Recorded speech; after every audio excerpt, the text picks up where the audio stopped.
শেষ সময়ে ডাকসু নির্বাচন ঘিরে জমে উঠেছে প্রচার প্রচারণা। কে হবে শিক্ষার্থীদের প্রতিনিধি তা নিয়ে এই ঢাকা বিশ্ববিদ্যালয় ক্যাম্পাসে শিক্ষার্থীদের প্রচার প্রচারণার উৎসব চলছে।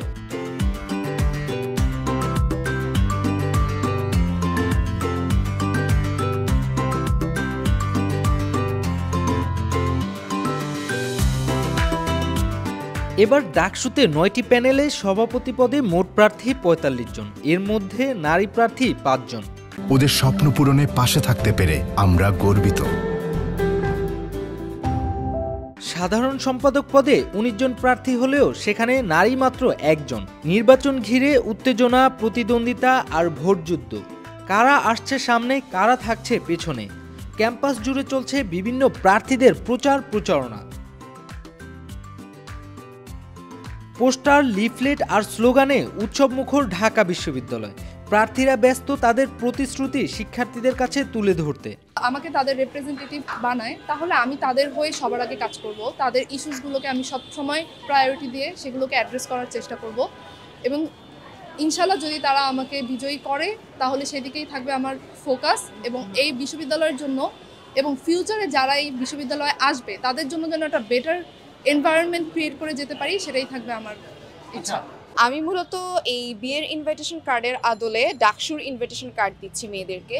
তো এই ডাকসু ইনভাইটেশন কার্ড দেওয়ার হচ্ছে মূল উদ্দেশ্য যে প্রচারণার ক্ষেত্রে একটু ভিন্ন আঙ্গিক আনা বা নতুন একটা মার্কেটিং স্ট্র্যাটেজি বা নতুন একটা আঙ্গিকে প্রচারণা করা, এই উদ্দেশ্যে এই বিয়ের ইনভাইটেশন কার্ডের আদলে এই কার্ডটা করেছি আমি। এবার ২৮টি পদে নির্বাচন হবে। প্রার্থীর সংখ্যা ৪৭১ জন, যাদের মধ্যে নারী প্রার্থী ৬২ জন, যা মোট প্রার্থীর মাত্র ১৩%।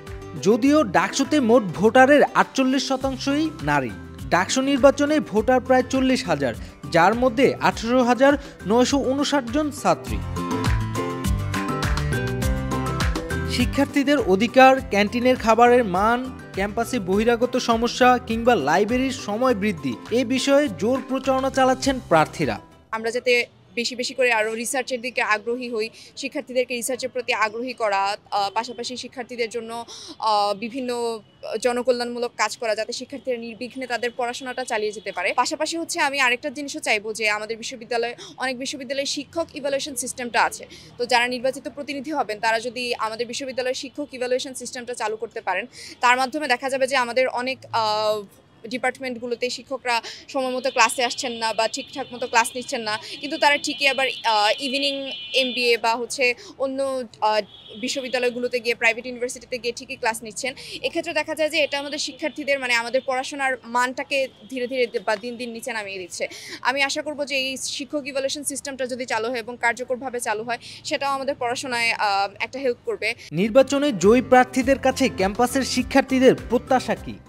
আমাদের প্রথম যে বাস্তবায়নটা করা দরকার, প্রথম যে দাবিটা, সেটি হচ্ছে ছাত্রভিত্তিক একটি ক্যাম্পাস যেখানে কোনো রাজনীতি থাকবে না এবং তার সাথে পড়ালেখার একটি সুষ্ঠু পরিবেশ, যেখানে খাবার দাবারের মানও কিন্তু ওই আগের অবস্থানে ফিরে যাবে না। তো আমাদের আসলে এতটুকুই চাওয়া।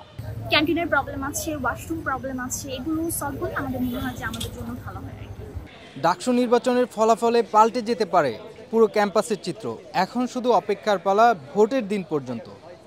ঢাকা বিশ্ববিদ্যালয় থেকে ইমাম হোসেন, ডেইলি সান।